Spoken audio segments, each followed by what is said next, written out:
Hey UConn Nation, it's KK Arnold here. If you're looking for the latest UConn women's basketball content, go subscribe to Listen Up to Phil and Ryan. Go Huskies!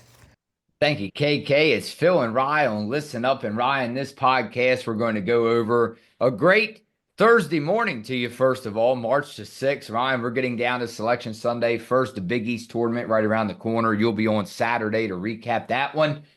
But, Ryan, the 16th, that's what we have our eyes on because we get to have the last check-in of March Madness last check-in. 10 days, Ryan, Selection Sunday. But for now, we're going to take a look at the AP top 25. The top three teams round out Texas Longhorns, USC, Juju Watkins, hello, and UConn. As UConn moves up two spots, I could argue both sides here, Ryan. I can't wait to see what you have to say. You can say, yeah, Phil, this means a lot. Obviously, pretty soon we will not be looking at the AP top 25 anymore. But you could tell me, Phil, it means a lot. Or you could say it doesn't really mean a whole lot because, Ryan, in my opinion, even you take a look outside the top three, March, as we know, anything can happen. And these top five, top 10 teams really have what it takes, I believe.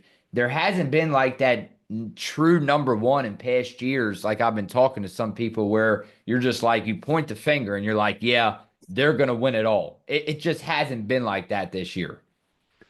Yeah, I mean, the past couple of years, it did seem like that with South Carolina. And, a couple of years ago, it was like that with UConn for much of those years as well. But before I dive into the AP poll, I wanted to talk about a couple things. First, Paige Beckers. In the 21st century, there's only one player with 2,000 points, 500 rebounds and assists, 50 field goal percentage, 43 point percentage, an 80 free throw percentage in his or her career, and that's Paige Becker. So that's pretty impressive. And she has been nominated for the Nancy Lieberman Award, honoring the best point guard in the nation, which she won in her rookie year. And I don't think we mentioned this either after the game on Sunday at the ceremony for seniors. She was honored and became the newest member of the Huskies of Honor. So a very special moment for her. And finally, Sarah Strong. She was named Big East Freshman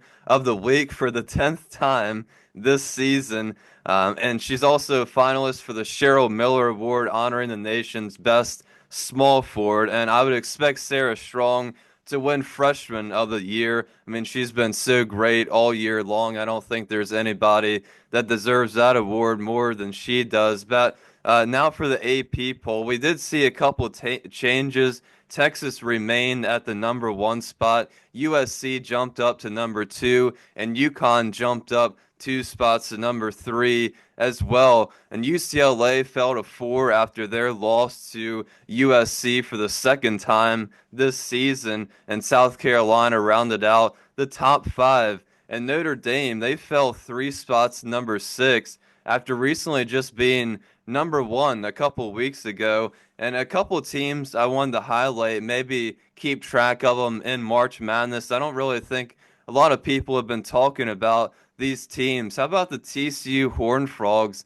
at number 8? They've just been slowly rising all year long. Haley Van Lith and Sedona Prince have been killing it this year for them. Reagan Beers and the Oklahoma Sooners at number 10. And the last team I wanted to mention, the Tennessee Volunteers. They've had a very bumpy ride this year, beating some good teams, lost to some bad teams. They fell back down to number 18 after losing to unranked Georgia. And I also want to mention quickly about the possible seeding outcomes for March Madness after this week with all the conference tournaments going on. Charlie Cream said his number one seeds are Texas, USC, UCLA, and South Carolina. He had UConn as a number two, and I believe the sixth overall best team out of all the teams. Now, it's going to be very interesting for the Big Ten because USC and UCLA obviously can't win. They both can't win their conference tournament,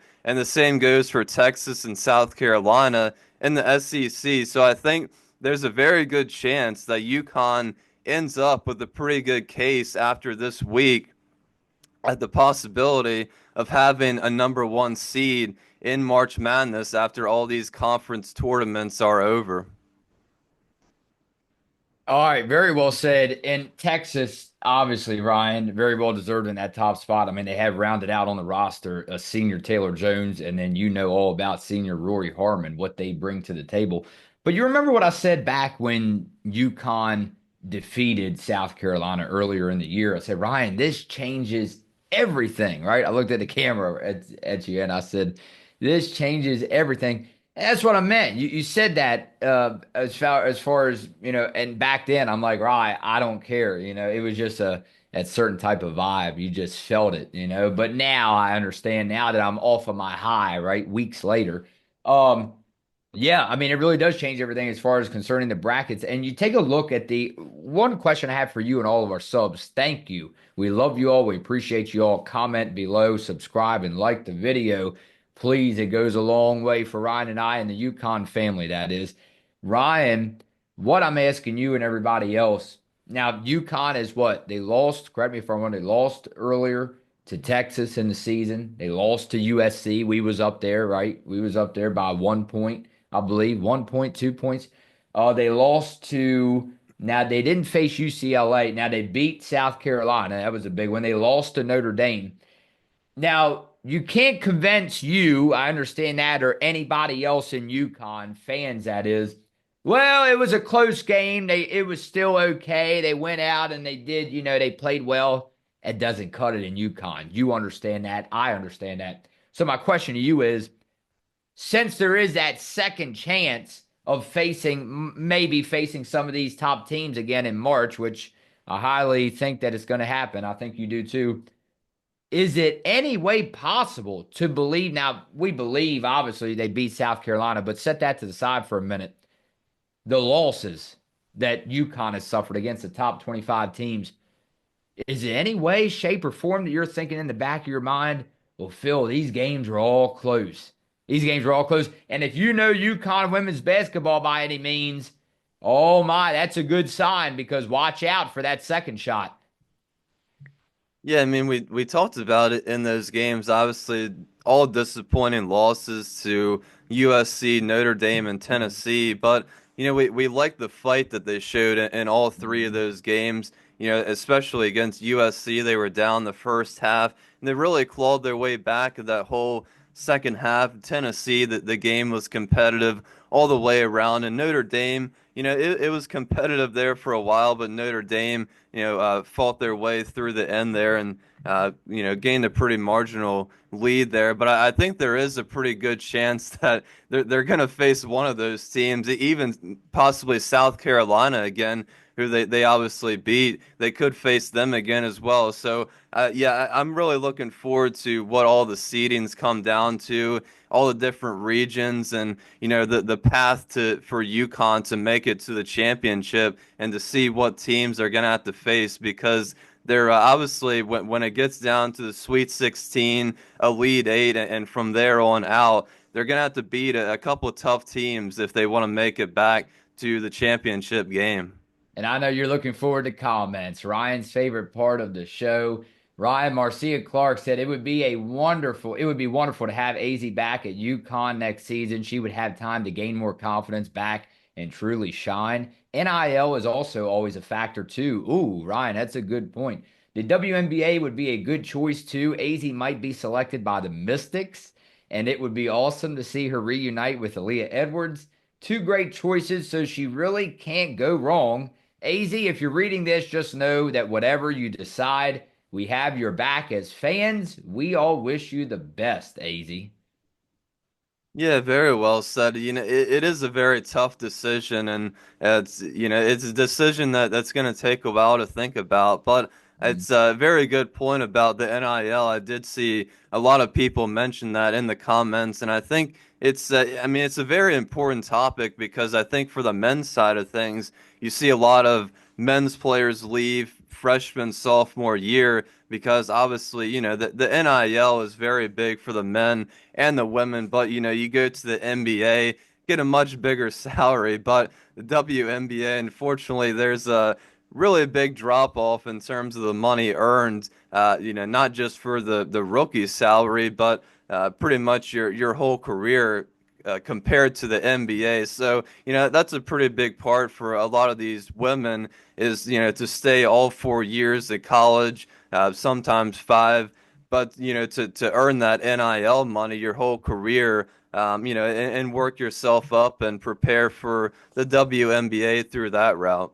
We have some good takes this morning on Listen Up. Brian said if AZ has a good March Madness, then she should go to the W. If not, she should stay. I hope UConn wins the chip and AZ goes for 40 points in one game. Well, yeah, I think we all hope she has a couple of great performances throughout this tournament. Definitely need her 3-point shooting. I'm not so sure it depends on March Madness. I think either way, hopefully she. I don't think she's going to play terrible through March Madness, but she doesn't have the 30 or 40-point outbursts. I don't really think it's going to matter compared to whether she's going to get drafted or not. I still think Yeah. she has a very good shot either way, no matter what the outcome is for the Huskies in March, for her to get drafted late first round, I think at the worst, early second round pick. But Jason D'Amigo said, I agree with the disruptive one. AZ risks her entire professional career staying at UConn. She should go pro sooner than later. For better or worse, she has done her bit for king and country at UConn. It's time to move on. Peace. Wow, Ryan, and that's what I told you. A lot of different takes, and we love it. Yeah, it's a fair argument for both sides for her to stay or leave, but the injuries, I'm sure, definitely do play a factor, and I'm sure that's something her and her family are talking about. But injuries, obviously, we know is a very terrible thing. We've had to deal with them a lot the past 2 and 3, 4 years here at UConn. But it's sometimes it's a risk that you take, and sometimes. Perhaps AZ decides that it's better to just pursue a professional career and not chance getting injured again at UConn. One more. Steven said, does anyone think AZ is ready for pro basketball? No way. And if someone is telling her otherwise, she is in for a rude awakening. She will be eaten alive in the WNBA. She needs another year to get bigger and better. Wow. Yeah, that was sort of my initial take on it, that AZ would benefit for another year at UConn just to kind of prepare her for the next step in the WNBA. I think that's what Gino and the coaching staff does so well here. I think that's why so many women come to play at UConn. Not only the success, but Gino just building that relationship, and all the coaches have so much experience getting these ladies ready for that next step in their professional career.